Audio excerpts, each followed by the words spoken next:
ద్వితీయ ఉపదేశ కాండము గ్రంథము 28వ అధ్యాయము ధ్యానము.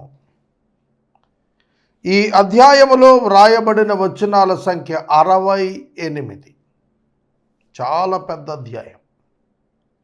అయితే ఈ అధ్యాయం ఎంత ప్రాముఖ్యమైందంటే ఇశ్రాయేలీయుల యొక్క జీవితాలలో ఎట్లు వారు జీవించాలి, నడుచుకోవాలి అని చెప్పటానికి ఉపయోగపడేటువంటి గుండె లాంటి అధ్యాయం ఇది. ఒక శరీరానికి గుండె ఎంత ప్రాధాన్యమో ఇశ్రాయేలీయులలో ఈ యొక్క అధ్యాయం అంత ప్రాధాన్యం. గుర్తుపెట్టుకోండి. ఎందుకంటే దీనిలో ఆశీర్వాదములు, శాపములు వ్రాయబడ్డాయి. దీవెనలు 21 వ్రాయబడితే శాపాలు 124 రాయబడ్డాయి. డూస్ కంటే డోంట్స్ ఎక్కువ ఉన్నాయి. మీరు గమనించాలి. చేయమని చెప్పిన దానికంటే చేయొద్దు అని చెప్పినవి ఎక్కువ ఉన్నాయి అనంటే దేవుడు మానవ హృదయాన్ని గురించి చెప్పినటువంటి మాట మోసకరమైనది, వ్యాధి కలిగినటువంటిది, గ్రహించేవాడెవడు అని ఇర్మియా ద్వారా చెప్పిన మాట ఎంత సత్యం. Man always thinks negative.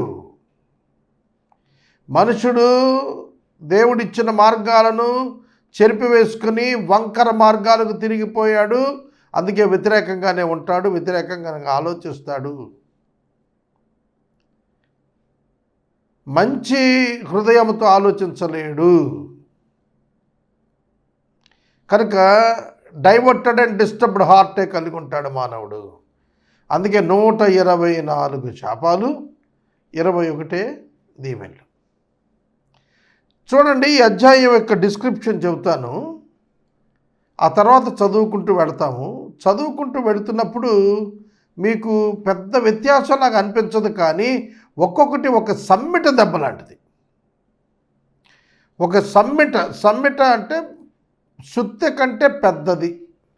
బండలను బ్రద్దలు కొట్టడానికి వినియోగించేది సమ్మెట.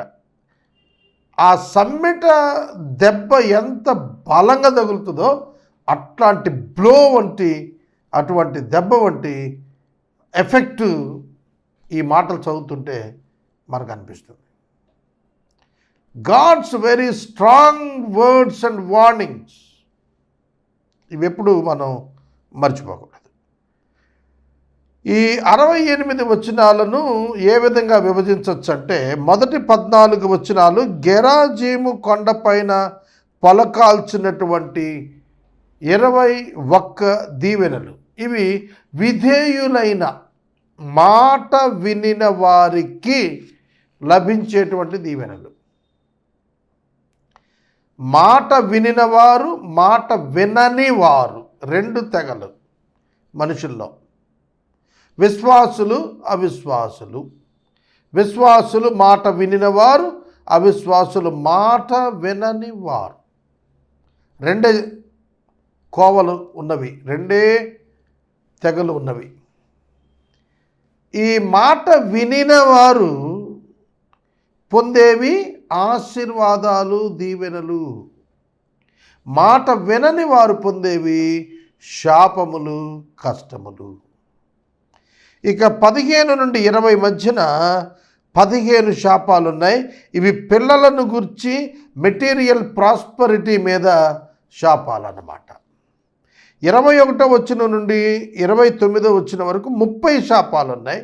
అనారోగ్యం గురించి, పంట గురించి, యుద్ధం గురించి, చెర అనుభవం గురించి, వ్యాపార వైఫల్యం గురించి, పేదరికాన్ని గురించి ఉన్నాయి. 30 నుంచి 44 మధ్యన 36 శాపాలు ఉన్నాయి. ఈ 36 శాపాలు ఓటమిని గురించి, చెరను గురించి, అనారోగ్యాన్ని గురించి, హింసను గురించి ఉన్నాయి. 45 నుండి 47 వరకు శాప కారణాలు వింతగా ఉంటాయి. అవేమిటంటే, దీవించబడిన తరువాత వారు చెడ్డవారిగా మారిపోతారు, వారికి కలిగేటువంటి శాపాలు ఉన్నాయి.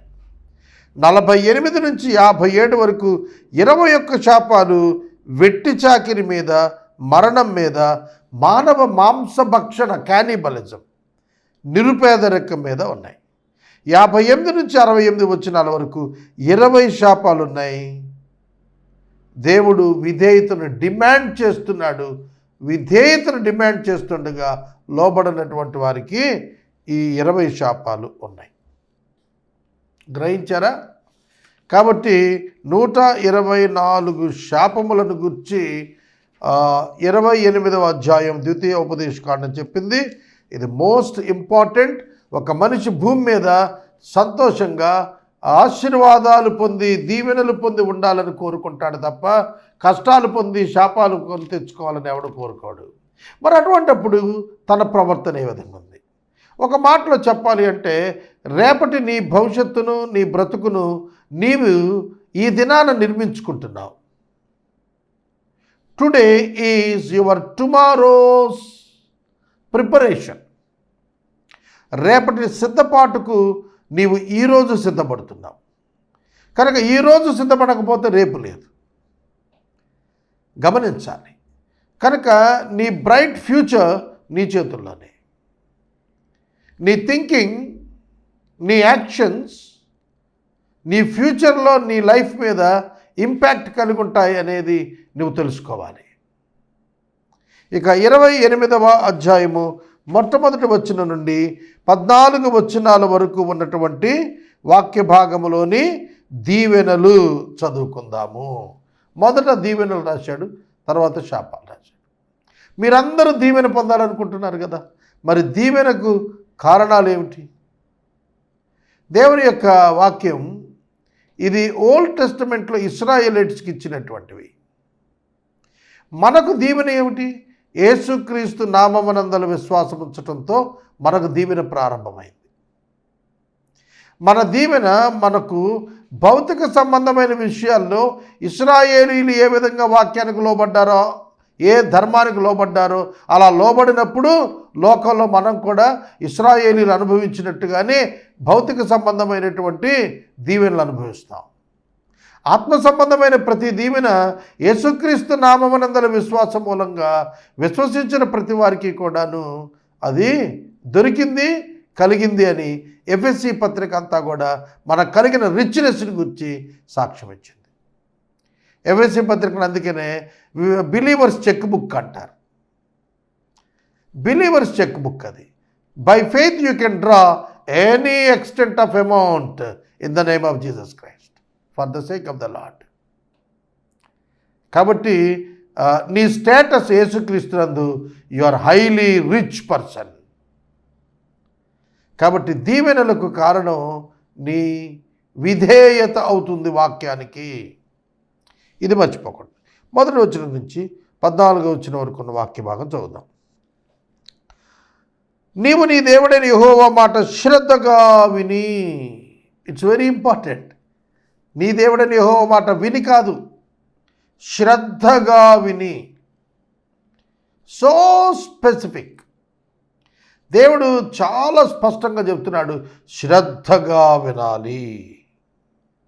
నేడు నేను నీకు ఆజ్ఞాపించుచున్న ఆయన ఆజ్ఞలన్నింటినీ అనుసరించి నడుచుకునేళ్ళ నీ దేవుడైన యెహోవా భూమి మీద ఉన్న సమస్త జనుల కంటే నిన్ను హెచ్చించును. ఇవాళ చాలామంది క్రైస్తవులు హెచ్చించబడకపోవటానికి కారణం ఏమిటి?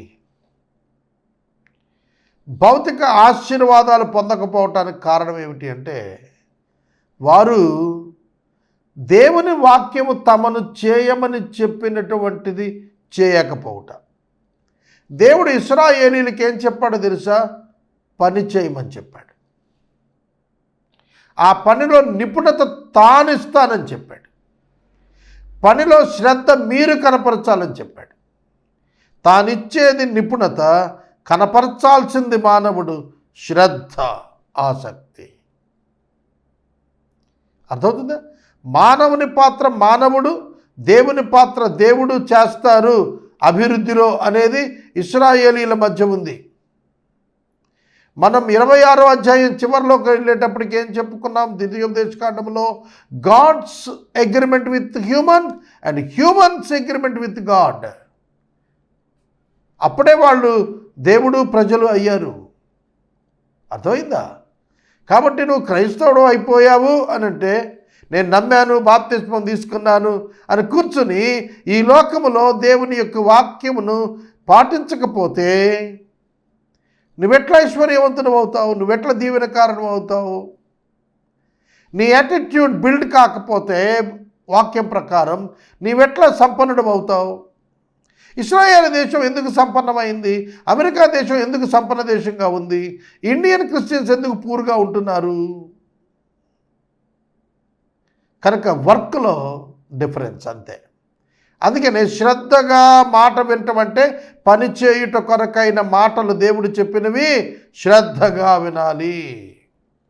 జస్ట్ లైక్ పేరెంట్స్ ఏ విధంగా పిల్లలకు శ్రద్ధగా నా మాట విను అని చెబుతారో, నా మాట విను అంటే మాట వరకే విను అని కాదు, నేను చెబుతున్న పని చెయ్యి అని అర్థం అందులో ఉంది. ఏదైనా వనములో దేవుడైన యెహోవా ఆదామును పెట్టినప్పుడు మాట వినటం అంటే దేవుడు చెప్పిన పని చేయటం. కనుక మానవులకు విధి ఏమిటి? ఆయన చెప్పిన పని చేయటమే మానవ కోటికి విధి అని సొలొమోను గారు రాశాడు. కాబట్టి డూ వాట్ గాడ్ సేస్. మరియ తల్లి కానా అను ఊరిలో వివాహం దగ్గర ఉన్న పని వారికి ఏం చెప్పింది? Do what he says.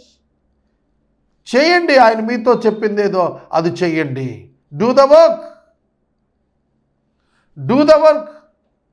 పని చేయండి. నేను 23 సంవత్సరాలుగా దేవుని యొక్క వాక్యం టెలివిజన్లో చెప్తున్నాను. దాని ప్రభావం నేను ఈ లోకంలో చూశాను. నా మిత్రులు దైవ సేవకులు ఎంతో కష్టానికి వచ్చి, ఎంతో శ్రమకు వచ్చి, వివిధ ప్రయత్నాలు చేసి ఆర్థికాభివృద్ధి చెందిన వారిని నేను చూశాను. సహోదరుడు, సహోదరి, ఆశీర్వాదములు, భౌతిక ఆశీర్వాదములు పని వలన, ఆత్మీయ ఆశీర్వాదములు విశ్వాసము వలన. నాకు విశ్వాసం ఉంది అని క్రియ చేయకపోతే నువ్వు ఎక్కడ వేసిన గొంగళి అక్కడే ఉన్నట్టుంటావు. నువ్వెంత పెద్ద విశ్వాసాన్ని చెప్పుకున్నా చిన్న క్రియతో అది ప్రారంభించలేకపోతే నీ విశ్వాసం వ్యర్థమైపోతుంది. అందుకే యాకోబు అన్నాడు, క్రియలు లేని విశ్వాసము మృతం, ఇన్ఎఫెక్టివ్, ఇట్ వోంట్ వర్కౌట్ అని చెప్పాడు. కాబట్టి దీవెనలకు కారణము ఆజ్ఞాపించుచున్న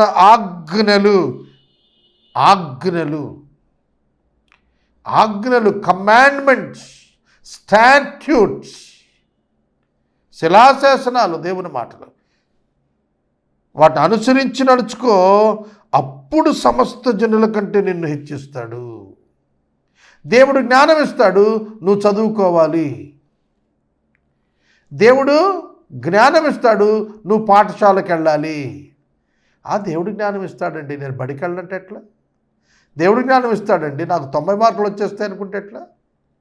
దేవుడు జ్ఞానం ఇస్తాడు, నువ్వు చదువుకోవాలి. దేవుడు జ్ఞానం ఇస్తాడు, నువ్వు శ్రమ చేయాలి. దేవుడు శక్తినిస్తాడు, నువ్వు పని చేయాలి. దేవుడు సమృద్ధినిస్తాడు, నువ్వు పని చేయాలి. 2వ వచనం, సమస్త జనుల కంటే నిన్ను హెచ్చించును. డ్యామ్ షూర్ ఇది జరుగుతుంది, గుర్తుపెట్టుకో. నీవు నీ దేవుడని యెహోవా మాట వినిన ఎడల ఈ దీవెనలన్నీ నీ మీదకి వచ్చి నీకు ప్రాప్తిస్తాయి, దొరుకుతాయి. నిన్ను చుట్టుకుంటాయి దీవెనలు. ప్రాప్తించుట అంటే నీకు వశమవుతాయి, నీకు దొరుకుతాయి, నిన్ను చుట్టుముడతాయి. దీవెనలు చుట్టుముడతాయి. It is true my friends. నీవు పట్టణంలో దీవించబడతావు, పొలములో దీవించబడతావు, గర్భఫలములో దీవించబడతావు, భూఫలములో దీవించబడతావు, పశువుల మందలు, దుక్కిటెద్దులు, గొర్రె మేకల మందల్లో దీవించబడతావు.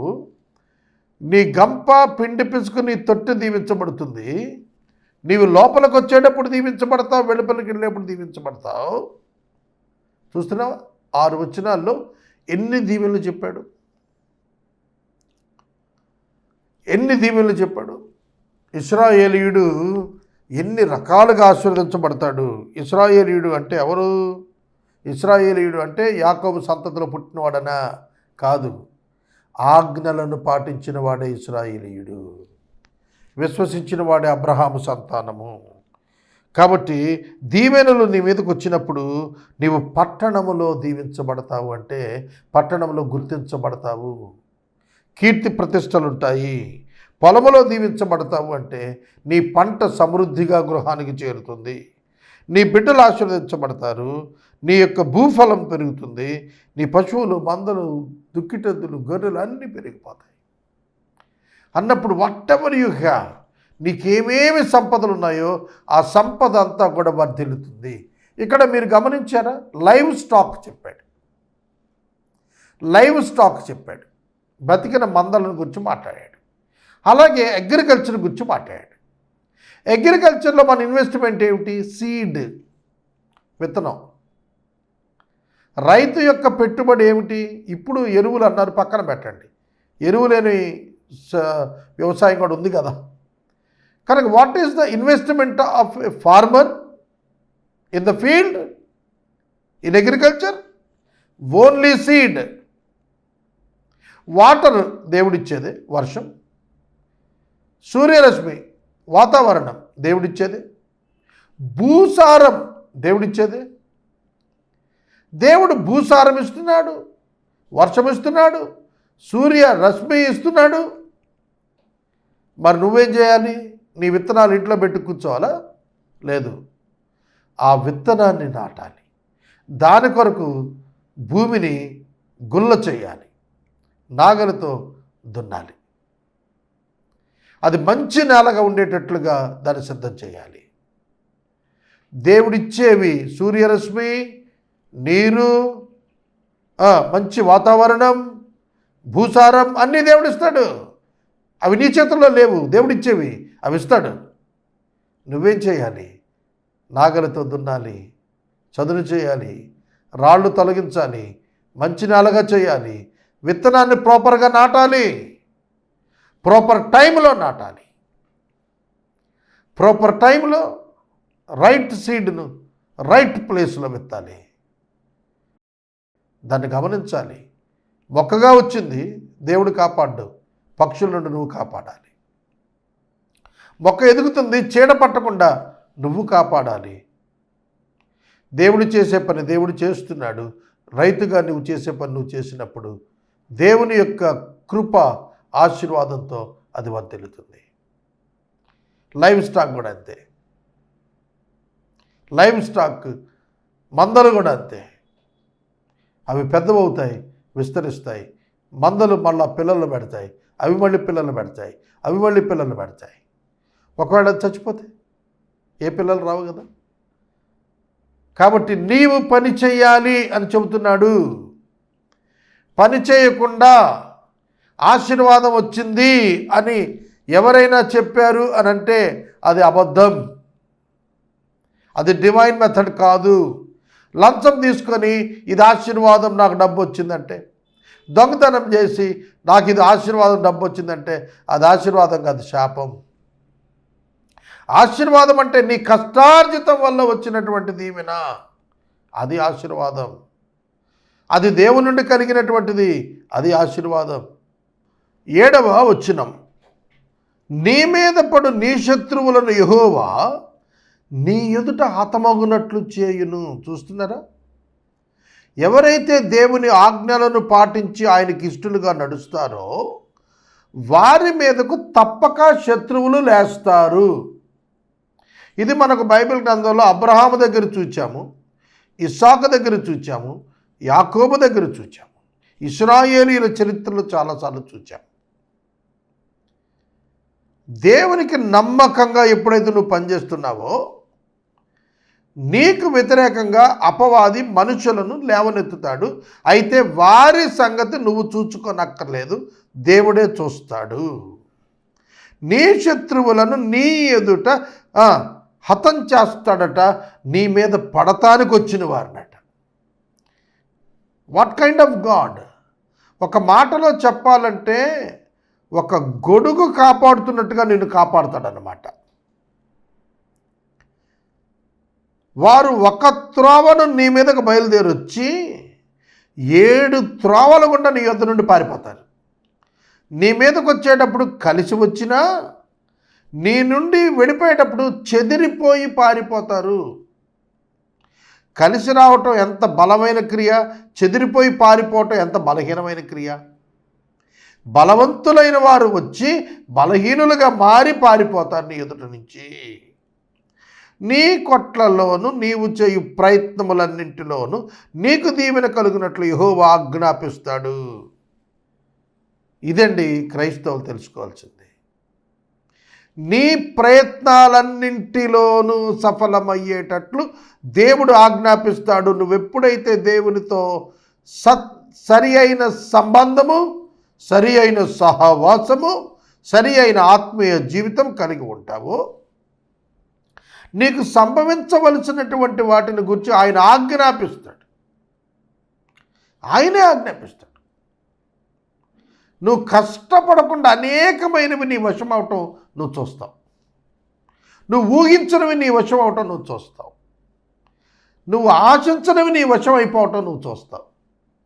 ఏమిటి సమృద్ధి, ఏమిటి యొక్క ఆశీర్వాదం అర్థం కావటం లేదు నాకు అనే అంతటి విధానంలో దేవుడు నిన్ను ఆయన సంరక్షించటం నీ కళ్ళారా నువ్వు చూస్తావు.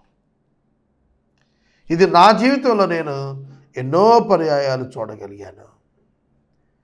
నీకు దీవెన కలుగునట్లు యెహోవా ఆజ్ఞాపించును. దేవుడు బాధ్యత తీసుకుంటాడు నీ పట్ల. నీ దేవుడైన యెహోవా నీకు ఇస్తున్న దేశంలో ఆయన నిన్ను ఆశీర్వదిస్తాడు.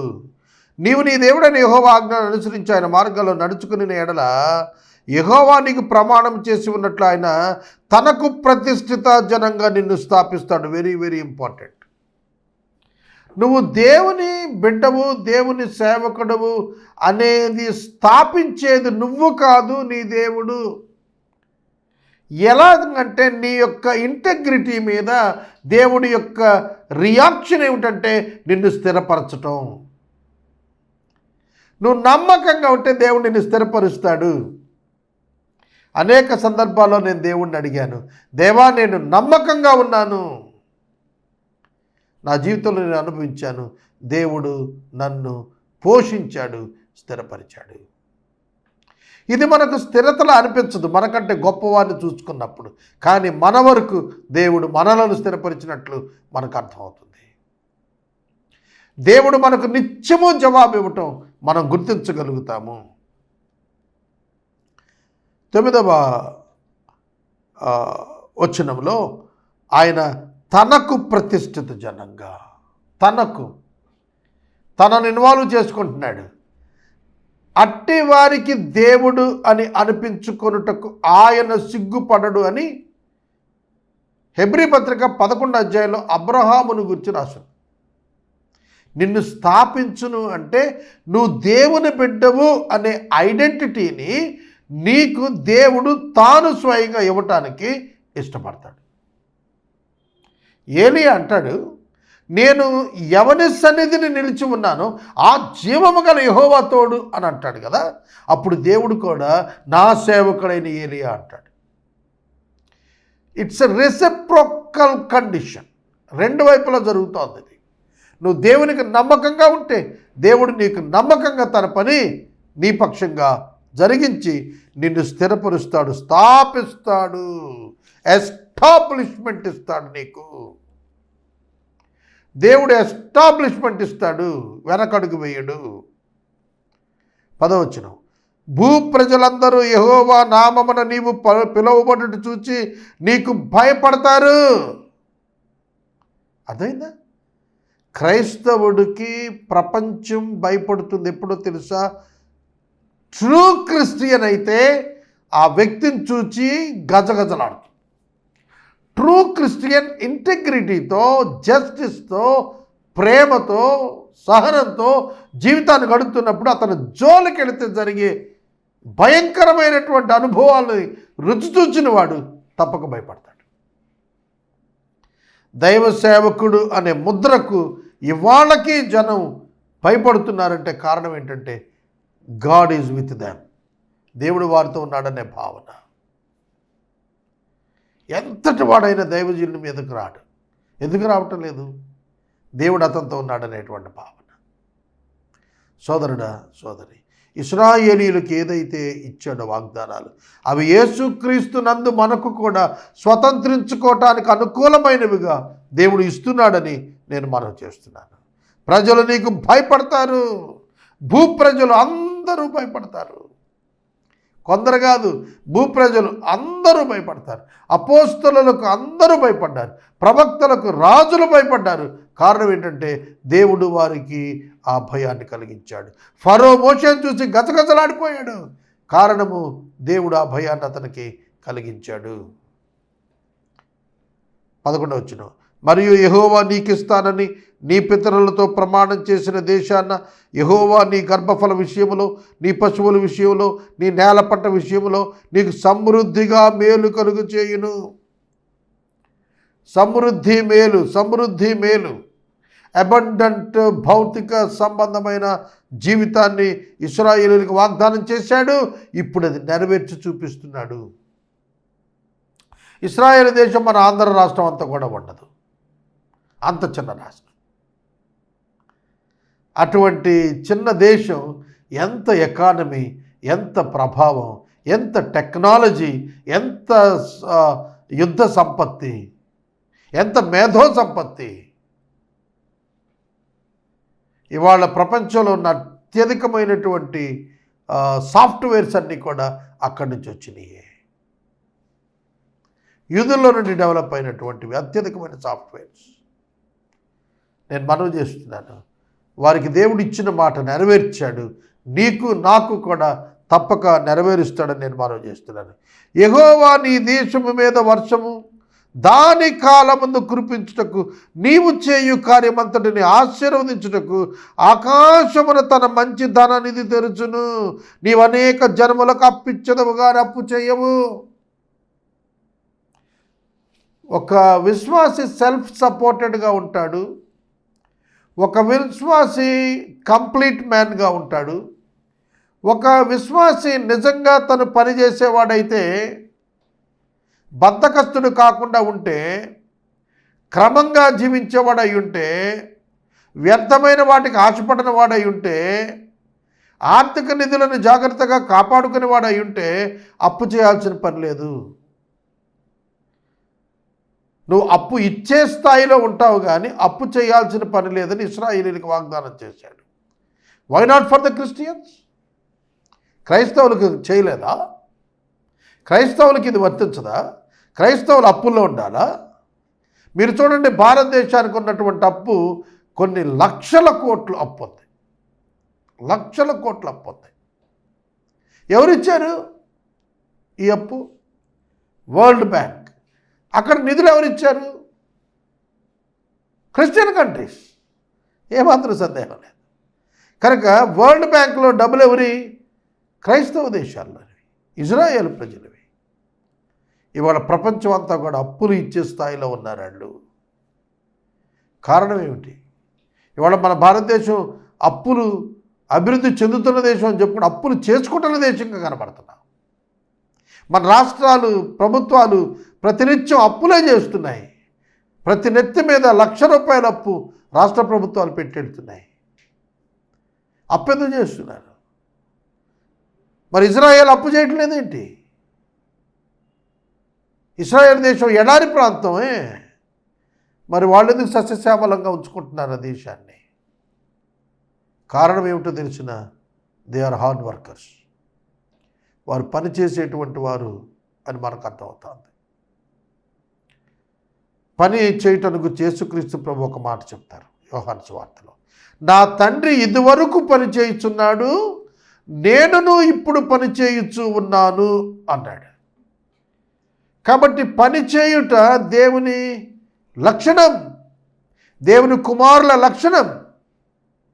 శ్రద్ధగా పని చేయాలి. నువ్వు దేవుని సేవకుడువా, శ్రద్ధగా మందిరాన్ని నిర్మాణం చేసుకోవాలి. నువ్వు దేవుని సేవకుడువా, శ్రద్ధగా టెలివిజన్ ప్రోగ్రాం నిర్మాణం చేసుకోవాలి. నువ్వు దేవుని సేవకుడువా, శ్రద్ధగా దేవుడు నీకు ఇచ్చిన ఆర్గనైజేషన్ బిల్డ్ చేసుకోవాలి. ఒకవేళ నువ్వు ట్రాన్స్లేషన్ చేసేవాడు అయితే శ్రద్ధగా నీవు నీ రైటింగ్స్ నువ్వు డెవలప్ చేసుకోవాలి. నువ్వు టెక్నీషియన్ అయితే నీ టెక్నికల్ నాలెడ్జ్ని శ్రద్ధగా నువ్వు డెవలప్ చేసుకోవాలి. కాలాన్ని గడిపేసుకుంటూ వ్యర్థంగా బ్రతుకుతూ దేవుడు నాకేం చేయట్లేదని దేవుడిని అన్నడు నిందించద్దని మనం చేస్తున్నాను. We need to change our selfs. We need to develop our selfs. మనల్ని మనం సంస్కరించుకోవాలని నేను మనవి చేస్తున్నాను. 11వ వచనం, నేడు నేను నీకు ఆజ్ఞాపించిన మాటల్లో దేని విషయంలోనైనా కుడికి ఎడమకిగా నువ్వు తొలగి అన్యుల దేవతలను అనుసరింపక వాటిని పూజింపక ఉంటే నీవు అనుసరించి నడుచుకున్న వలన నేడు నేను నీకు ఆజ్ఞాపించిన నీ దేవుడని యెహోవా ఆజ్ఞలు విని వాటిని అనుసరించి గైకొన్న ఎడల యెహోవా నిన్ను తలగా నియమించును కానీ తోకగా నియమించుడు. నీవు పైవాడవుగా ఉంటావు కానీ కిందవాడవుగా ఉండవు. 14వ వచనం వెరీ స్ట్రాంగ్, చాలా బలమైనటువంటిది. నేను తలగా నియమిస్తాడు, తోకగా నియమించుడు. You will become a leader in the society. You will become a head. నిన్ను పెద్దగా స్వీకరిస్తారు నీ ప్రాంతంలో. నిన్ను ఒక ప్రముఖునిగా గుర్తిస్తారు నీ ప్రాంతంలో. You will be identified as the head. ఆలోచన పరునిగా గుర్తించబడతావు, నడిపించేవానిగా గుర్తించబడతావు. నువ్వు నడిచేవానిగా ఉండవు, నడిపించేవానిగా ఉంటావు. ఎవరో నడిపిస్తుంటే వెనకాల పడి వెళ్ళేవాడు ఉండవు, అనేక మందికి ముందుండి నడిపించేవాడు ఉంటావు. ఇది దేవుడిచ్చేటువంటి ఆశీర్వాదం, లీడర్షిప్. ఆశీర్వాదం దేవుడిచ్చేది లీడర్షిప్. నా ఎక్స్పీరియన్స్లో నేను చూశాను, అనుభవించాను, అందుకే సాక్ష్యం ఇస్తున్నాను.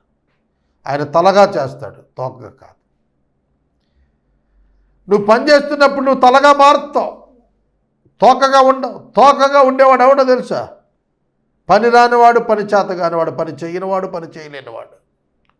పని చేసేవాడు ఇప్పుడు హెడ్గానే ఉంటాడు. పని చేసేవాడికి అనుభవం పెరుగుతుంది, నిపుణత వస్తుంది. పని చేయని వాడు కన్ఫ్యూజన్లో ఉంటాడు. కాబట్టి ఈ 14 వచనాలు నేను చెప్పింది ఏంటి అంటే ఆజ్ఞలు. ఆజ్ఞలంటే క్రియలే, ఆజ్ఞలంటే క్రియలే, ఆజ్ఞలంటే పని చేయటమే, ఆజ్ఞలు అంటే నెరవేర్చటమే, ఆజ్ఞలంటే శ్రమ చేయటమే, కూర్చొని తింటాం కాదు. విశ్వాసం అని దానికి పేరు పెట్టి 2 చేతులు దీపానికి గాల్లో పెట్టి చేతులు అడ్డం పెట్టకుండా కూర్చోవటం విశ్వాసం అనిపించుకోదు.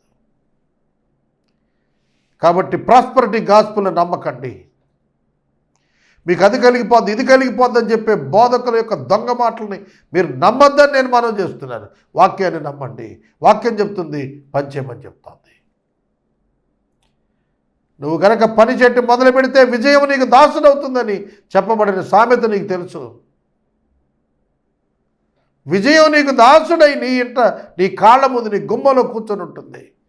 నువ్వు పనిచేయటం ప్రారంభిస్తే గాడ్ విల్ బ్లెస్ యూ. దేవుడు నిన్ను ఆశీర్వదిస్తాడు. ఎప్పుడు? చందాలు ఇస్తేనా? చందాలు ఇస్తే ఆశీర్వాదం అని చెబుతున్నారా? కాదు, పని చేయి ఆశీర్వాదం. చందాలు ఇస్తే ఆశీర్వాదం అని చెప్పేటువంటి దౌర్భాగ్యానికి వచ్చారు ఇవాళ. ఆ పరిస్థితి నీకొద్దు. దేవుని ఆజ్ఞలకు లోబడు, తలగా ఉంటావు, దీవెనకరంగా ఉంటావు, ఆశీర్వదించబడతావు, పైవాడుగా ఉంటావు. ఇక మనకి 15వ వచనం నుండి 68వ వచనం వరకు కూడా ఇక వరుసగా శాపాలే. ఏం చేయకుండా ఉండాలనేది చెప్పుకుంటూ వచ్చాడు. ఏం చేయకూడదంటే చెయ్యకూడని పనులు చేయటం అన్నమాట. పని చేయాలి అంటే చేయాల్సిన పనులు చేయటం 14 వచనాల్లో దీవెన కారణం. 15వ వచనం నుంచి 68వ వచనం వరకు చేయకూడని పనులు చేసి శాపాలు తెచ్చుకోవటం. చేయకూడని పనులు, చేయదగిన పనులు, చేయకూడని పనులు. చేయదగిన పనులు దేవుని ఆజ్ఞలు పాటించటం, దేవుని మాటను వినటం, దేవుని మాటను అంగీకరించడం, దేవుని మాటను వెంబడించడం. చేయకూడని పనులు ఏమిటంటే దానికి ఎగ్జాక్ట్లీ రివర్స్, ఆపోజిట్. దేవుని మాట వినకపోవటం, దేవుడిని అనుసరించకపోవటం, దేవుడిని వెంబడించకపోవటం, దేవునితో సహవాసం చేయకపోవటం, దేవునితో సంబంధం లేకపోవటం, దేవుని విడిచిపెట్టడం, దేవునికి వ్యతిరేకంగా బ్రతకటం. Very simple. ఇలా బ్రతికితే కనుక జాగ్రత్త. పైకి మనకి మేడి పండు ఎలా కనబడుతుందండి? మేలిమిగా కనబడుతుంది, కానీ పొట్ట విప్పి చూస్తే పురుగులు ఉంటాయి. పైకి చాలా కుటుంబాలు అబ్బా ఎంత ధనవంతులుగా, ఎంత సంబరంగా, ఎంత అందంగా, ఎంత హుందాగా కనబడుతుంటారు. లోపలికి వెళ్ళండి, ఇళ్లలోకి వెళ్ళండి, శాపాలన్నీ అక్కడే కనపడతాయి. సోదరుడా, సోదరి, దీవెనకరమైన గృహాలకు వెళ్ళండి. ఆశీర్వాదాలు అంటే ఏంటో వారి గృహాల్లో కనపడతాయి. వారి డబ్బులో కాదు, వారి దర్పంలో కాదు, వారి జీవితంలో కనపడతాయి, జీవిత విధానంలో కనపడతాయి. మోసపోకుండా దేవుడు వెక్కిరించబడడు. నరుడు దేనిని విత్తుతాడో దాన్ని కోస్తాడని చెప్పిన వాక్యం సత్యము. ఇక 15వ వచనం మొదలు పెట్టుకుందాం. 15 నుండి 68 వరకు ఉన్నటువంటి శాపాల గురించిన వివరణ తెలుసుకుందాం.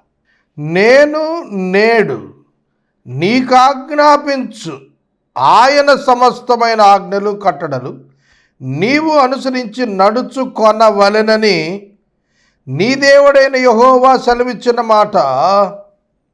ఈ పదం అండర్లైన్ చేసుకొని రౌండప్ చేయండి. వినని ఎడలా. అర్థమైందా? నేడు నేను, మోషే చెబుతున్నాడు, నేడు నేను మీ దేవుడైన యెహోవా మీరు లోబడాలని సెలవిచ్చిన మాటలు. కనుక మోషే మాటలు కాదు, మోషే నేడు సెలవిస్తోంది దేవుని మాటలు. సేవకుల మాటలు కాదు, దేవుని వాక్యము. లోబడాలి, వాక్యానికి లోబడాలి. సేవకుల సొంత మాటలకు కాదు, మోసపు మాటలకు కాదు, వాక్యానికి లోబడాలి. అలాగే ఇక్కడ కూడా మోషే మాటకు లోబడాలి, ఎందుకంటే అవి దేవుని మాటలు. యెహోవా సెలవిచ్చిన మాట వినని ఎడల. వినని ఎడల అంటే వినకపోవటం అంటే చెవితో వినని ఎడల అని అర్థం కాదు. చెవితో విన్నాక వాటిని అంగీకరించని ఎడల, వాటిని వెంబడించని ఎడల, వాటిని అనుసరించని ఎడల అని అర్థం. ఎవరికి చెప్తున్నాడు? ఇశ్రాయేలీలకే చెప్తున్నాడు. ఇశ్రాయేలీలు అంటే ఎవరు? అబ్రహాము సంతానమే, యాకోబు సంతతే. కానీ సంతతి యాకోబుదైనా సంతతి అబ్రహాముదైనా కూడా శాపమే. దేవుని మాట వినకపోతే శాపమే. కనుక నేను 4 తరాల క్రైస్తవుడిని, 5 తరాల క్రైస్తవుడిని అంటే కుదరదు. ఇండివిజువల్గా నీకు రక్షణ అనుభవం కావాలి. వ్యక్తిగతంగా నీవు దేవునితో సహవాసం కలిగి ఉండాలి. వ్యక్తిగతంగా నీవు క్రీస్తు సారూప్యానికి మార్చబడుతూ ఉండాలి. వ్యక్తిగతంగా నీవు దేవుని వాక్యం ప్రకారం భూమి మీద పనిచేస్తుండాలి. అలా చేయకుండా నీవు గనుక చెప్పినట్టు చేయకపోతే, వినకపోతే అంటే చెప్పినట్టు చేయకపోతే, మాట వినకపోతే అంటే అర్థం చెప్పినట్టు చేయకపోతే, చెప్పిన మాటలోని క్రియ చొప్పున చెయ్యకపోతే ఈ శాపాలు అన్నీ సంభవిస్తాయంటే తప్పక కలుగుతాయి. ఏవి తప్పిపోవు, అన్నీ కలుగుతాయి. అన్ని శాపాలు నీకు వస్తాయి అని చెప్తున్నాడు. పిల్లలపైన, మెటీరియల్ ప్రాస్పెరిటీ పైన ఇస్తున్నాడు. చదువుకుందాం. పట్టణములో శపించబడతావు, పొలములో శపించబడతావు. నీ గంప, పిండి పిసుకు తొట్టి శపించబడద్ది. నీ గర్భఫలం, నీ భూఫలం, నీ ఆవులు, గొర్రెలు, మేకలు అన్నీ శపించబడతాయి. అంటే ఒక్క రోజులో పోతాయి ఇవన్నీ కూడా. యోబు గ్రంథం 1వ అధ్యాయం మీరు చదివితే యోబు సాతానునికి ఒక వింతగా కనపడేటట్లుగా దేవుడు చేశాడు. దేవుని యొక్క గర్వమునకు కారణం యోబు సాతానుని ఎదుట. అట్లాంటి యోబును సాతానుకు దేవుడు అప్పగించినప్పుడు ఒక్క రోజులో బిడ్డలు చనిపోయారు, ఆస్తులు. ఇక్కడ కూడా అదే చెబుతున్నాడు. భూఫలం, గర్భఫలం మరియు పశువులు, 3 ఆస్తులు ఆ రోజుల్లో. సంతానాన్ని ఆస్తిగా చూసేవారు. ఎంతమంది పిల్లలుంటే అంత ధనవంతులాడు. రెండవది, సంతానంతో పాటు మందలు, గాడిదలు, గుర్రాలు, ఎడ్లు, గొర్రెలు, మేకలు, ఈ మందలన్నీ లైవ్ స్టాక్ అంటారు. ఇవన్నీ కూడా అన్నమాట. ఆ తర్వాత వ్యవసాయం, భూమి, పంట, ఇదే ఆస్తి వాళ్ళకి, ఇదే ఆస్తి వాళ్ళకి. ఈ ఆస్తుల మీద శాపం వస్తుంది అని అన్నాడు. పిల్లల మీద, వ్యవసాయం మీద, మందల మీద, మూడింటి మీద శాపం వచ్చేస్తుంది, తిండి లేని స్థితి వస్తుంది అని చెప్పాడు. ఎప్పుడైతే తిండి లేని స్థితి వస్తుందో అప్పుల పాలవుతాడనమాట.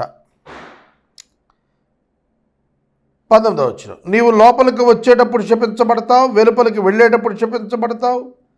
నీవు నన్ను విడిచి చేసిన నీ దుష్కార్యముల చేత నీవు హతము చేయబడి వేగంగా నశించే వరకు నీవు చేయపూనుకొని కార్యములన్నిటి విషయంలో యెహోవా శాపమును, కలవరమును, గద్దింపును నీ మీదకి రప్పిస్తాడు నీ దుష్కార్యముల చేత. అర్థమైందా? సత్కార్యములు, దుష్కార్యములు. సత్కార్యములు అంటే మంచి పనులు, దేవుని ఆజ్ఞలు సత్కార్యములు, దేవుని ఆజ్ఞకు వ్యతిరేకం దుష్కార్యములు. కానీ దుష్కార్యములు క్రియ, నేను చెప్పాను కదా మొదటి నుంచి కూడా, క్రియ క్రియ క్రియ.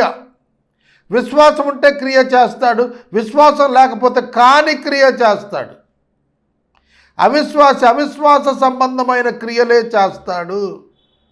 అవి దేవునికి ఇష్టం లేదు కనుక దేవుడు తన యొక్క వాగ్దానాలు అతనికి ఇవ్వడు, పైగా శాపాలకు అతనిని అప్పగించేస్తాడు అని అర్థం. 21వ వచనం, నీవు స్వాధీనపరచుకొనబోవు దేశంలో ఉండకుండా నిన్ను క్షీణింప చేసే వరకు యెహోవా తెగుళ్ళు నిన్ను వెంటాడుతాయి. క్షయరాగం చేత, జ్వరము చేత, మంట చేత, మహాతాపము చేత, ఖడ్గం చేత, కంకి కాటుకు చేత, బూజు చేత నిన్ను కొడతాడు. నీవు నశించే వరకు అవి నిన్ను తరుముతూ ఉంటాయి. అంటే అవి నిన్ను వెంటాడుతూ ఉంటాయి. అనారోగ్యం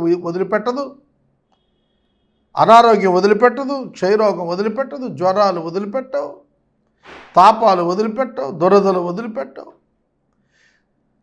తర్వాత 23వ వచనంలో, తలపైన ఆకాశం ఇత్తడిలా ఉంటుంది, కింద నేల ఇనుములా ఉంటుంది. అంటే ఇనుము నుంచి ఏ విధంగా వ్యవసాయం పంట వస్తుంది? రాదు కదా. కాబట్టి నేల పంట రాకుండా నేల ఇనుములా మారిపోద్ది అన్నాడు. ఆకాశం నుండి వర్షం రాకోకుండా ఆకాశం ఇత్తడిగా మారిపోద్ది అన్నాడు. నువ్వు నశించే వరకు యెహోవా వర్షమును ధూళిగాను బుగ్గిగాను చేస్తాడు. నువ్వు నశించే వరకు ఆకాశం నుండి అది నీ మీదకి వస్తుంది. యెహోవా నీ శత్రువుల ఎదుట నిన్ను ఓడించేస్తాడు. ఒక్క మార్గాన్ని నువ్వు బయలుదేరి వెళ్తావు, 7 మార్గాలు చెదిరిపోతావు.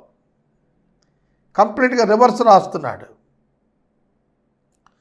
నీ కళేబరం సకాలమైన ఆకాశ పక్షులకు, భూజంతువులకు ఆహారం అయిపోద్ది. వాటిని బెదిరించేవాడు, తోలేవాడు కూడా ఉండడు. నీ శరీరం ఆకాశ పక్షులు తినేస్తాయి. యెహోవా ఐగుప్తు పుంటి చేతను, మూల వ్యాధి చేతను, కుష్టి వ్యాధి చేత, గంజి చేత నిన్ను బాధిస్తాడు. నువ్వు వాటిని పోగొట్టుకొన జాలక పొందువు. నువ్వు ఎంత వైద్యం చేయించుకున్నా కూడా నీకు అనారోగ్యం తొలగిపోదు.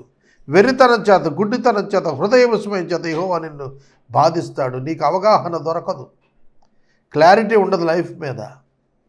ఉద్యోగంలో అవగాహన ఉండదు, ఉద్యోగంలో స్పష్టత ఉండదు, వ్యాపారంలో స్పష్టత ఉండదు, వ్యాపారంలో నష్టాలు ఉంటాయి. ఇవి చెబుతున్నాడు. నిన్ను తప్పించేవాడు ఎవడు ఉండడు. నీ మార్గం నువ్వు వర్ధలు చేసుకోలేవు. మధ్యాహ్నాన్ని నువ్వు తడువులాడుకుంటావు, గుడ్డివాళ్లాగా మారిపోతావు, హింసించబడతావు, దోచుకోబడతావు. చూస్తున్నారా? నువ్వు స్త్రీని ప్రదానం చేసుకుంటావు, కావుని ఆమెను వేరొక వాడు కొడతాడు. వెర్రితనం చేత, గుడ్డితనం చేత, విస్మయం చేత దేవుడిని బాధిస్తాడు. అంటే నీకు లైఫ్లో ఏది దొరకకుండా చేస్తాడు. ఇక 30 నుంచి 44 మధ్య ఉన్నటువంటి విషయాలు, ప్రదానం చేసుకుంటావు, వేరొకడు ఆమెను కొడతాడు. ఇల్లు కట్టుకుంటావు, వేరొకడు నివసిస్తాడు. ద్రాక్ష తోట నాటుతావు, పండ్లు తినవు. నీ ఎద్దు నీ కన్ను ఎదుట వధించబడుతుంది, కానీ నువ్వు దాని మాంసం తినవు. నీ గాడిద నీ ఎదుట బలత్కారం చేత కొనిపోబడి నీ ఎద్దుకు మరలా తేబడదు. నీ గొర్రె మేకలు శత్రువులకు ఇవ్వబడతాయి, నిన్ను రక్షించేవాడు ఎవడో ఉండడు. నీ శత్రువులు వాటిని కళ్ళ ముందు తోలికెళ్ళిపోతుంటారు, కాపాడేవాడే ఉండడు నీకు. యూ విల్ లూజ్ ఎవ్రీథింగ్, నువ్వన్నీ పోగొట్టుకుంటావు అని చెబుతున్నాడు. 32వ వచనం, నీ కుమారులు నీ కుమార్తెలు అన్యజనమునకు ఇయ్యబడతారు. ఇది చాలా దుఃఖకరం వాళ్ళకి, ఎందుకంటే ఇశ్రాయేలీలు అన్యులను వివాహం చేసుకోరు, కానీ వారి కనులు ఎదుటి అన్యులు వచ్చి వాళ్ళను తీసుకెళ్ళిపోతారు. వారి నిమిత్తం నీ కనులు దినమెల్లా చూచి చూచి క్షీణించిపోతాయి, కానీ నీకేమి చేత కాదు, నీకేం చేత కాదు, నువ్వేం చేయలేవు. You can't find them. వాళ్ళు వేరే ప్రాంతాలకు తరలించబడతారు, ఉమెన్ ట్రాఫికింగ్ వస్తుంది. అప్పుడు వాళ్ళు ఎక్కడున్నారో తెలియక నువ్వు వారి కోసం ఎదురు చూచి చూచి దుఃఖపడుతూ ఉంటావు. నీ వెరుగని జనం నీ పొలం పంట నీ కష్టార్జితం తినేస్తూ ఉంటారు. నీ వెరగని జనం, నీవు ఎరుగనటువంటి జనం నీ సొమ్ము తినేస్తారు. నీ హింస బాధ మాత్రమే నిత్యం నువ్వు పొందుతావు. నీ కన్నులు ఎదురు జరుగుదాన్ని చూస్తావు, అది నీకు వెర్రెక్కేటట్టుగా చేస్తుంది, పిచ్చి లేస్తుంది నీకు. జాగ్రత్త. యెహోవా నీ అరకాలు మొదకు నడినెత్తి వరకు తొడల క్రింద కుదరని చెడ్డపుండ్లు పుట్టించి నిన్ను బాధిస్తాడు. యెహోవా నిన్ను నీ మీద నియమించుకుని నీ రాజును నీవే కానీ నీ పితరులుగా ఎరుగని జనానికి నిన్ను అప్పగించేస్తాడు. వేరొకరికి నువ్వు అప్పగించబడతావు, వాళ్ళు నిన్ను పరిపాలిస్తారు, నువ్వు తోకగా చేయబడతావు అనే అర్థం అన్నమాట ఇక్కడ. యెహోవా నిన్ను చెదరగొట్టు చోటి ప్రజల్లో విస్మయానికి సామెతగా నిందకు హేతువుగా ఉంటావు. ప్రజలు నీ మీద సామెతలు ఎత్తి మాట్లాడుకుంటారు, అంత అసహ్యమైన జీవితం నీకు వచ్చేస్తుంది. విస్తారమైన విత్తనాలు తీసుకెళ్ళి పొలానికి కొంచెం విత్తనాలు ఇంటికి తెచ్చుకుంటావు, ఎందుకంటే మిడతలు దాన్ని తినేస్తాయి.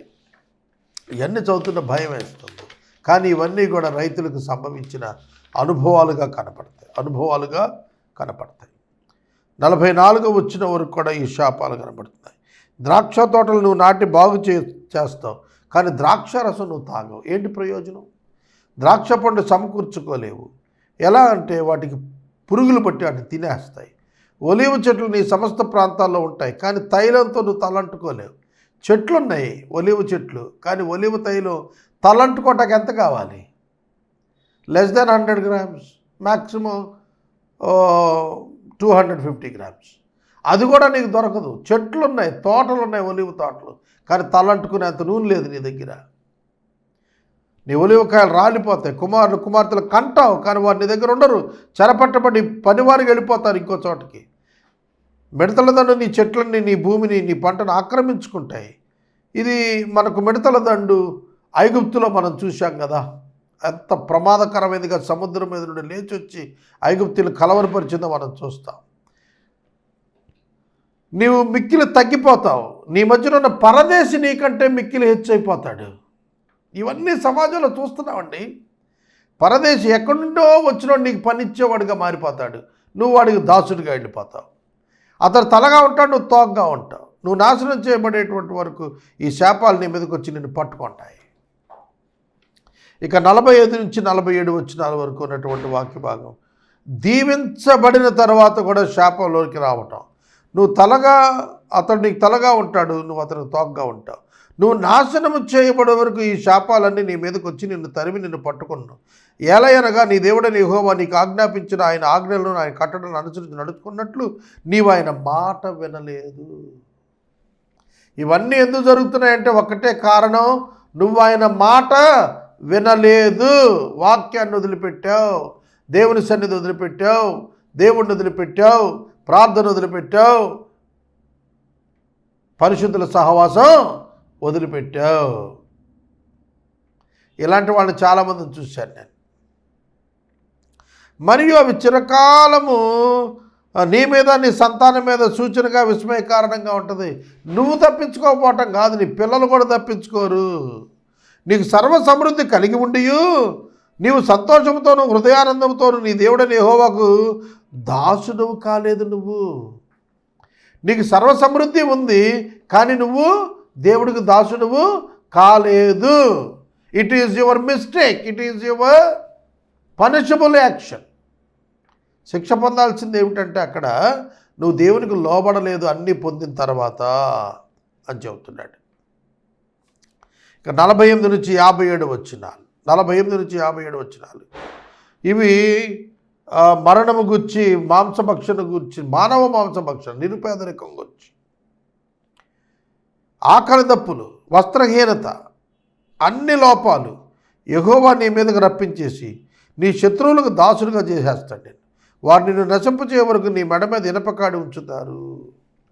ఇనుపకాడి అంటే ఇష్టం లేని పని చేపించడాన్ని ఇనుపకాడి అంటారు.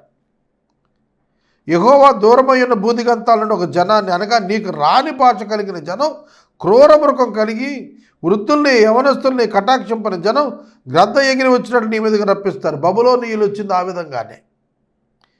ఇశ్రాయేలు క్రీస్తు పూర్వం 570లో యూదావారు బబులోనికి చెరకెళ్ళినప్పుడు వచ్చింది క్రూరముఖం కలిగినటువంటి బబులోనీయులే. నిన్ను నశింపజేసే వరకు నీ పశువులు, నీ పొలము, నీ ఫలాలు వారు తినేస్తారు. నిన్ను నశింపజేస్తారు. ధాన్యం కానీ, ద్రాక్షారసం కానీ, తైలం కానీ, మందలు కానీ, గొర్రెల మందలు కానీ, పశువుల మందలు కానీ నీకు నిలవనీయరు. అన్నీ దొంగిలించేస్తారు. అన్నిటినీ తోలుకెళ్ళిపోతారు. నీకేమీ ఉంచరు. మరియు నీవు ఆశ్రయించిన ఉన్నత ప్రాకారంగా నీ కోటలు పడే వరకు నీ దేశమంతటా నీ గ్రామములను నిన్ను ముట్టడేస్తారు. బబులోను నెబుకద్నెజరు ముట్టడి వేసి యెరూషలేమును తగలబెట్టి దేవాలయాన్ని పడగొట్టి ప్రాకారాలను కాల్చేసి వెళ్ళిపోయాడు. యాస్టిస్గా జరిగింది చరిత్రలో. ఎందుకు? విశ్రాంతి దినాచారాన్ని మీరారు వారు, విగ్రహారాధన చేశారు వారు. అందుకు దేవుడు వారిని అప్పగించాడు. 52వ వచనం, మరియు నీవు ఆశ్రయించిన ఉన్నత ప్రాకారము గల నీ కోటలు పడే వరకు నీ దేశమందంతటా నీ గ్రామాల వారు నిన్ను ముట్టడేస్తారు. నీ దేవుడైన యెహోవా నీకు ఇచ్చిన దేశమందంతటా నీ గ్రామాలు నిన్ను ముట్టడేస్తారు. అప్పుడు ముట్టడిలోని నీ శత్రువులు నిన్ను పెట్టి ఇబ్బందిలో నీ గర్భఫలము, అనగా నీ దేవుని యెహోవా నీకు ఇచ్చిన కుమారులు కుమార్తెల మాంసాన్ని నువ్వు తింటావు. రాజుల గ్రంథంలో 2 స్త్రీలు రాజు దగ్గరికి వచ్చి అప్లికేషన్ పెడతారు. నిన్న మేము ఈమె యొక్క కుమారుని తిన్నాము, ఈరోజు నీ కుమారుని తీసుకురా అని అంటే ఆవిడ తేటం లేదు. నేనేం చేయాలి అని చెప్పి అంటే రాజు వస్త్రం చింపుకున్నాడు. మానవ మాంస భక్షణ విషయంలో ఎంత దారుణంగా ఉంటారంటే, స్వభావాన్ని మృదువుగా ఉన్నటువంటి వాడు ఒకప్పుడు సుకుమారంగా ఉన్నటువంటి మనుషుడు తన కన్ను సహోదరుడు తన కవిగిట భార్య ఎడల తాను చంపక విడుచు కడవ పిల్లల చెడ్డదైపోతున్నాడు. అంటే భార్యకి పట్టడట, సహోదరునికి పెట్టడట, కన్న బిడ్డలకు పెట్టడట, మానవ మాంసాన్ని భుజిస్తాడట. ఏలైనగా మీ శత్రువులు మీ గ్రామాలన్నిటి యందు మిమ్మల్ని ఇరుకుపరచడం వల్ల, ముట్టడి వేయటం వల్ల వారికి మిగిలినది ఏమీ ఉండదు. అంటే నెబుకద్నెజరు వచ్చినప్పుడు ఇదే చేశాడు. 2 సంవత్సరాలు యెరూషలేము చుట్టూతా దండులు కట్టి ముట్టడి వేశాడు. బయట నుంచి లోపలికి ఆహార పదార్థాలు రాకుండా చేశాడు. లోపల నుండి ప్రజలు బయటకు వెళ్లకుండా చేశాడు. లోపల పంట అంతా అయిపోయిన తర్వాత మనుషులు తినడానికి ఉన్న జంతువులను తినేసిన తర్వాత తినడానికి ఇంకేమీ లేక సొంత పిల్లలను తినేటువంటి దుస్థితికి వచ్చారు. ఎంత దారుణం అండి! నీ గ్రామాలలో నీ శత్రువులు నిన్ను ఇరుకు పరుచటం వలన, ముట్టడి వేయటం వలన, ఏమీ లేకపోవడం చేత మీలో మృదుత్వం అతి సుకుమారత్వం కలిగి మృదుత్వం చేత అతి సుకుమారం చేత నేల మీద నరకాలు మోపతిగప్పని స్త్రీ తన కాళ్ల మధ్య నుండి పొడు మావిని తాను కనబో పిల్లలను తాను రహస్యంగా తినాలని తన కౌగిట పెనిమిటినైనా కుమారునైనా తన కుమార్తెనైనా కటాక్షం చూపకపోతుంది. ఎంతకంటే దారుణమే. గర్భిణీ స్త్రీ డెలివరీ అవుతున్నప్పుడు తన మాయను తినడానికి తను ప్రయత్నం చేస్తుంది, తన బిడ్డల్ని కనికరించదు అని చెబుతున్నాడు. ఇది సమ్మిట దెబ్బ కొడితే ఎంత విఘాతం ఉంటుందో అంతకంటే భయంకరమైన శిక్షలు దేవుని మాట వినని దేవుని ప్రజలపైకి వస్తాయి అన్నాడు. వచ్చాయి. చారిత్రాత్మకంగా రుజువైనటువంటి సత్యాలుగా ఇవన్నీ కనబడ్డాయి. 57వ వచనం మనం చూస్తున్నాం. కటాక్షము లేని తల్లిగా, భార్యగా కనిపిస్తుంది. ఇక 58 నుంచి 68 వరకు ఉన్నటువంటి శాపాలు విధేయత చూపాలని దేవుడు డిమాండ్ చేస్తున్నాడు. వాటిని వెనకపోవటం వల్ల కలిగే శాపం.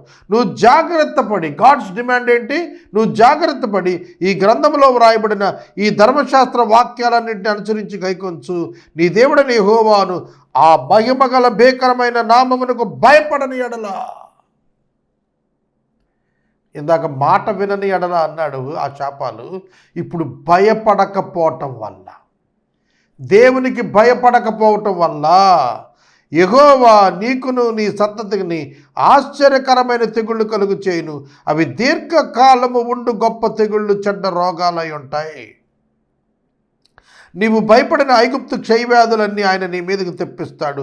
అవి నిన్ను వెంటాడుతాయి మరియు నీవు నశించే వరకు. ఈ ధర్మశాస్త్ర గ్రంథములో వ్రాయబడని ప్రతి రోగం, ప్రతి తెగులు నీ మీదకు వస్తుంది. ఆయనే కలుగు చేస్తాడు నీకు. నీవు నీ దేవుడైన యెహోవా మాట వినలేదు గనుక ఆకాశ నక్షత్రాల వలె విస్తారములైన మీరు లెక్కకు తక్కువై కొద్దిమందే మిగులుతారు, చచ్చిపోతారు మీరు. ఆకాశ నక్షత్రాలంత విస్తారం అంటే అబ్రహాముకు దేవుడిచ్చినటువంటి వాగ్దానం. నీ సంతానాన్ని ఆకాశ నక్షత్రాలంతగా విస్తరింపజేస్తున్నాడు. అది చేశాడు, కానీ సంఖ్యాపరంగా వాళ్ళు క్షీణించుకుపోయారు. సంఖ్యాపరంగా క్షీణించారు. ఎంత క్షీణించారంటే చెర నుండి వెనుకకు తిరిగి వచ్చిన వారి సంఖ్య చాలా తక్కువ, చాలా తక్కువ. 66 వచ్చిన, కాబట్టి మీకు మేలు చేయొచ్చు, మిమ్మల్ని విస్తరింపచేయుటకు మీ దేవుడైన యెహోవా మీ యందు ఎట్లు సంతోషించెనో అట్లు మిమ్మల్ని నశింపచేయుటకు, మిమ్మల్ని సంహరించుటకు యెహోవా సంతోషించును కనుక నీవు స్వాధీనపరచుకుంటకు ప్రవేశించు దేశం నుండి పెళ్లగించబడతావు.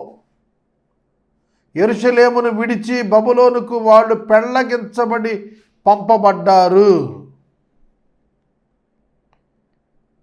దేశం యొక్క ఈ కొన మొదలు ఆ కొన వరకు సమస్త జనములలోనికి యెహోవా నిన్ను చెదరగొడతాడు. ఇశ్రాయేలీయులు క్రీస్తు పూర్వం 722లో అష్షూరుకు, క్రీస్తు పూర్వము 570లో బబులోనుకు చెదరగొట్టబడ్డారు. వందలాది సంవత్సరాలు చెరలో వాళ్ళు గడిపారు. రాతి విగ్రహాలు, అన్యదేవతలు, కొయ్య విగ్రహాలు, ఎప్పుడు నీ పితరులు చూడనటువంటివి, ఎరుగినటువంటి వాటిని నువ్వు పూజిస్తావు. బబులోను సామ్రాజ్యంలో విగ్రహారాధన కొరకు తన సొంత విగ్రహాన్ని నిలవబెట్టినప్పుడు నెబుకద్నెజరు 3 యవ్వనస్తులు తప్ప అందరూ మోకరిల్లిపోయారు. షడ్రక్ మేషక్ అబేద్నెగో తప్ప ఆ బంగారు విగ్రహానికి అందరూ వంగి నమస్కారం చేశారు. దేవుని మాటలు అసత్యములు కాదు, సత్యములు.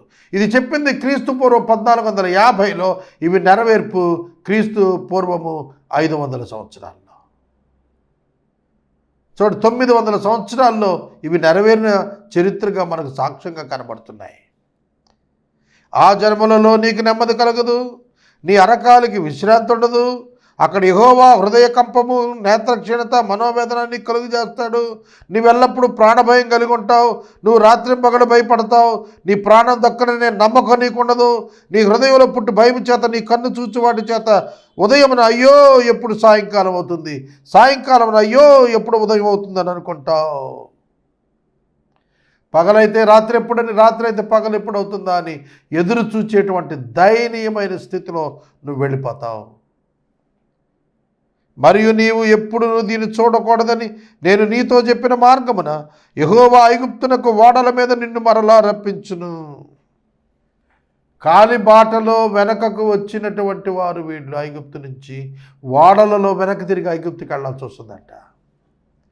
కాలిబాటలు రావటం అనేది వాళ్ళ స్వయంగా వాళ్ళు నడిచి వచ్చింది. ఓడల్లో వెళ్ళటం తరలించబడతారు మీరు బానిసలుగా. మళ్ళీ బానిసత్వాన్ని నుంచి విడిపించబడిన మీరు ఐగుప్తు బానిసత్వానికి మరలా మీరు ఓడల మీద తరలించబడతారు, జాగ్రత్త అన్నాడు. అక్కడ మీరు దాసులుగా శత్రువులకు మీరు అమ్మజూపు వారుగా ఉండగా మిమ్మల్ని కొనువాడు ఒక్కడైనా ఉండడు. కొనడానికి చాలామంది వస్తారు, కానీ దాసులుగా కూడా మిమ్మల్ని ఎవడో కొనడు. ఈవెన్ దాసుని కొన్న వాల్యూ కూడా మీకు ఉండదు.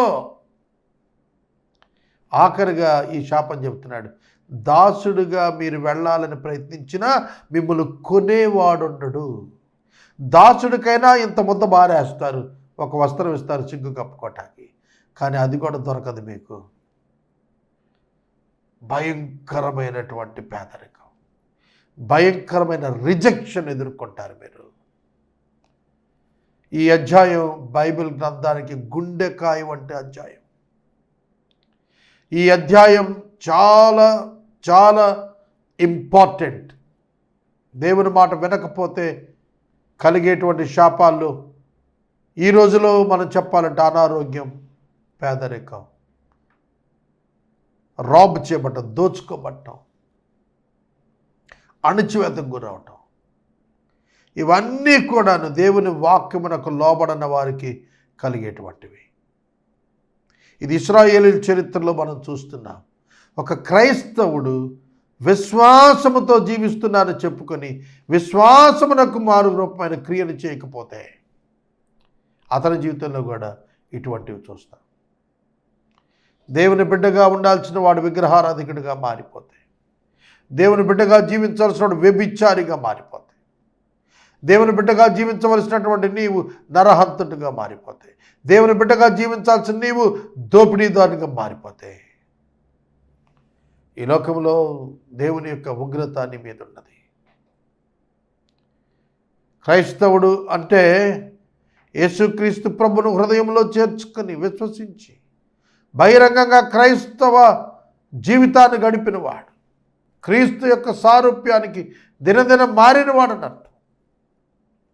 పేరుకు క్రైస్తవుడు లంచగొట్టి, పేరుకు క్రైస్తవుడు వ్యభిచారి,